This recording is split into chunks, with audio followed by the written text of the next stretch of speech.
Assalamualaikum viewers, welcome back to my channel Denver's Hub.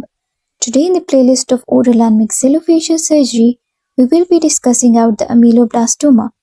In this video, we will be covering out the introduction to the ameloblastoma, the types of ameloblastoma, the clinical features, the radiographic features, the histopathological features, the differential diagnosis, and the management of ameloblastoma. So let us proceed on with that. As we know that ameloblastoma, it is benign but locally aggressive tumor of the jaw. According to Robinson, he defined it as a unicentric one. Unicentric means that it originates from a single center. And a non-functional, which means that it serves no function, intermittent in growth, anatomically benign, and clinically persistent, which means that it is a persisting continuous lesion that grow benign in origin, but it is persistent, it is locally aggressive in that regard. And as far the incidence and occurrence is concerned, it has greater occurrence in the mandible as compared to the maxilla, and in the posterior region, specifically in the body, ramus and angle region of the mandible, there are higher incidences and occurrence of ameloblastoma than in the anterior region. And after that, it has occurrence in the male and the female. It is almost equal occurrence and incidences in the third and the fourth decade of their life. So let us proceed on to the pathogenesis. First of all, it arises from the odontogenic epithelium, which means that it can occur in the developing stage as well, that is the stage of osteogenesis, when the enamel organ it is being developing. Or it can either occur after the development of the enamel organ or after the odontogenesis from the rest cells of enamel organ, that are of the rest cells of the dental lamina, the rest cells of the malices, or the rest cells of the Hertwig epithelial root sheath.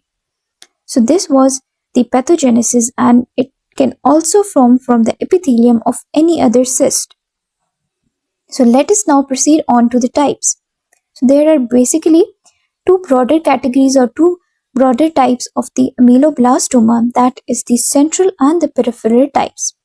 The central ones that are also known as the intraosseous one. Intraosseous means that they will develop within the bone. And the peripheral ones, they are called as the extraosseous one, which means that they will develop around the gum, or we can simply say that they are of the soft tissue origin.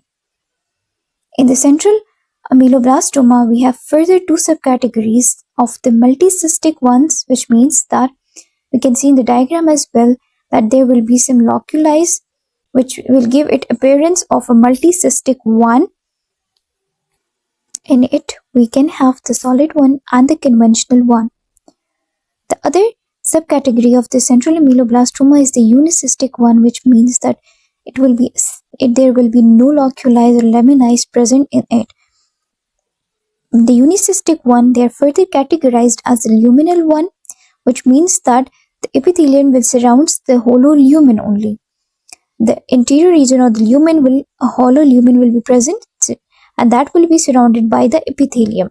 Other type is the intraluminal one, which means that the tumor will invade the lumen as well. And the mural one, which means that it will also be present or extending out to the connective tissue capsule. So as far the clinical features are concerned, we know that it is a painless and slowly growing swelling. And in that case in which there is any secondary infection involved, or it becomes secondarily affected, there will be the cases of draining sinuses will be seen, or ulcerations will be seen.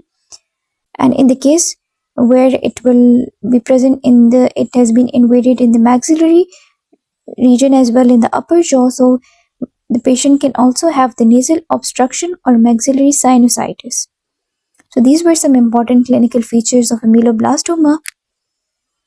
As far the radiographic features are concerned, we need to know about the most peculiar and the specific radiographic appearance of the ameloblastoma will be the soap bubble appearance or the honeycomb appearance, which will definitely reveal the loculations within the ameloblastoma, that is specifically of the multicystic variety.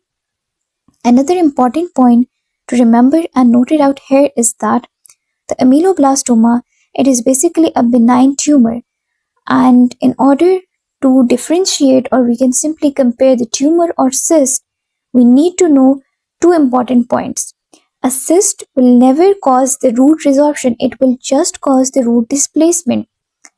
But a tumor, it will cause the root resorption. So whenever you see the root resorption associated with a pathological lesion, it is most commonly occurred feature of a tumor, not that of a cyst. Cyst will cause the displacement of the root. Second important feature is that the cyst usually they basically cause the expansion of buccal cortical plate. But in the case of tumor, in the case of ameloblastoma, that is a benign tumor, there will be both the buccal and lingual cortical plate expansion.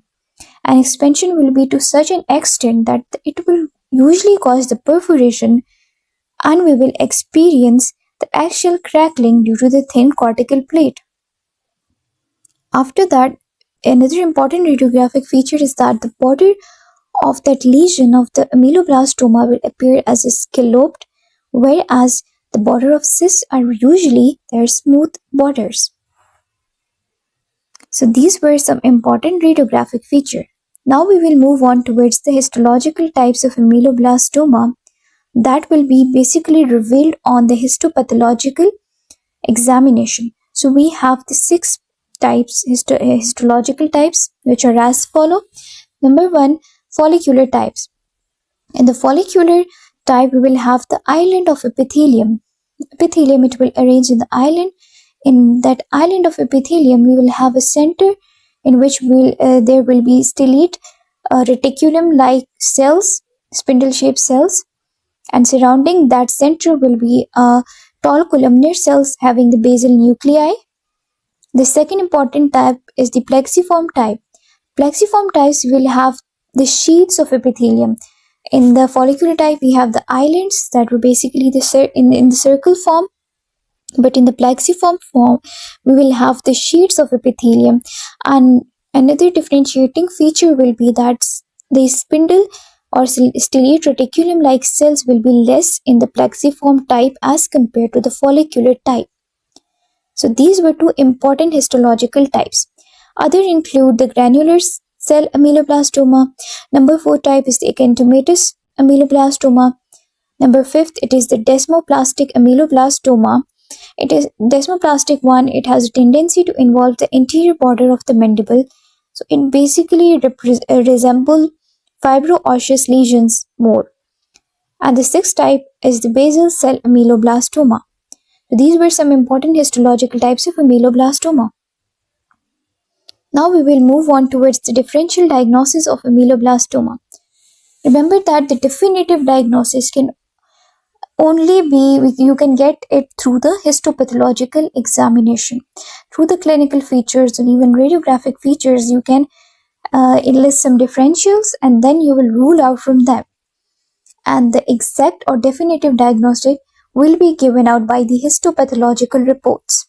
So the differentials for ameloblastoma will be odontogenic keratosis. Remember that ameloblastoma is more common occurs in the posterior region of the mandible, or the angle region, or the border, or the body region.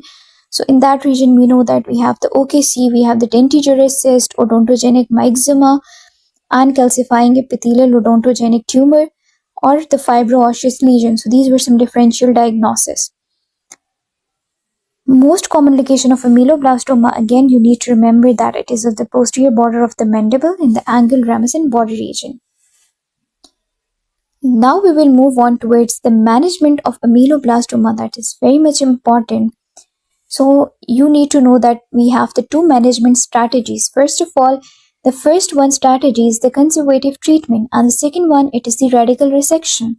So you need to remember that conservative treatment will have its own indication and radical resection will have its own indication. In the conservative treatment, those cysts, for example, you'll have the new unicystic ones, but unicystic, the luminal and intraluminal type. The mural ones, they will be treated by the radical resection. The peripheral cysts and the peripheral ameloblastoma and the small ameloblastoma. So these types will be treated by the conservative treatment. In the conservative treatment, we have the enucleation, which is basically the removal of the tumor along with its lining, and this enucleation can be with or without the curettage. What does it mean that it is with curettage? After removing that tumor along with its lining, you need to take a curette and actively scrape out the bony walls such that the 1 to 2 mm of the unaffected bone is also scraped out or removed. So this is basically enucleation with the curettage. Then cryotherapy, cauterization through the electrocoagulation or Cornell solution, they are moreover like of a same treatment. In the cryotherapy, you use basically the liquid nitrogen minus 62 degrees centigrade and rub it against the bony walls. In that case, what you will do after the enucleation, you have to do this cryotherapy, and what it will cause that due to extreme cold temperature, that invasive or aggressive cell of the ameloblastomas, their necrosis will occur. In the electrocoagulation, you need to do the same procedure with the electrocautery tip, and you have to cauterize the bony margins after the enucleation. And in the Cornell solution, it is again the chemical cauterization. Cornell solution, we will be discussing it in a bit detail in the management of the oral pathological lesion, basically in the cyst section. So you can refer on to that videos as well. One thing you need to remember is that this cryotherapy, electrocoagulation, and Cornell solution, they are not the primary treatment modalities. You will be carrying it out along the enucleation and other modalities. They are just used as a secondary to that. After that, we'll have the excisional biopsy. In that cases where there's the lesion that are less than 2 centimeter, for example, the peripheral ameloblastoma, in that cases, you can go for the excisional biopsy. So this was the conservative treatment approaches. You need to remember that most important, we can call the shortcoming of this treatment is that in the conservative treatment, we have high chances of recurrence. So now we will move on towards the radical resection.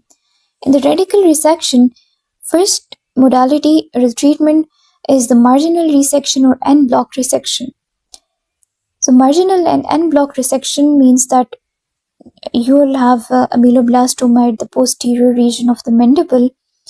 You need to demarcate that region, and then you have to cut a block of that block will include that ameloblastoma, that is your tumor, along with some 1 to 2 mm margin of the unaffected bone. So that resection will be carried out in the form of a block. One important thing you need to remember here is that the lower border of the mandible will remain intact. You will not remove that lower border. This is the basic difference between the segmental and marginal resection. In the segmental resection, you basically extend your osteotomy to the lower border of the mandible, and then a full segment is basically resected, and in that regard there will be a discontinuity between the remaining 2 segments that will be left behind. So that discontinuity, it will basically, you will go for the reconstruction with the recon plates, and later on you can also use with the bone grafts that can be the vascular and non-vascular bone grafts. So after the marginal and the segmental resection, they'll have their own indication. Those tumors, those ameloblastic tumors that have not involved the lower border of mandible, go for the marginal resection, but those that have involved the lower border of the mandible, you will go for the segmental resection. Then hemimandibulectomy, in that regard you will remove the half of the mandible, and it can be with or without disarticulation. Without disarticulation means that you will not remove the condyle. You have removed the half part of the mandible along with the ramus, and you have left out the condyle. So it is without a disarticulation, and with disarticulation means that you will remove the condyle as well. After that, we have another treatment modality in the radical resection, that is the maxillectomy. Maxillectomy, we will be discussing it in the detail in the separate video. And maxillectomy has also further types, is have a total, partial or subtotal types depending on the indication and the situation or condition of the tumor. So these were the radical resection modalities which we can be carrying it out in those cases in which there will be the multicystic or solid ameloblastoma, the mural unicystic ameloblastoma, or the giant ameloblastoma.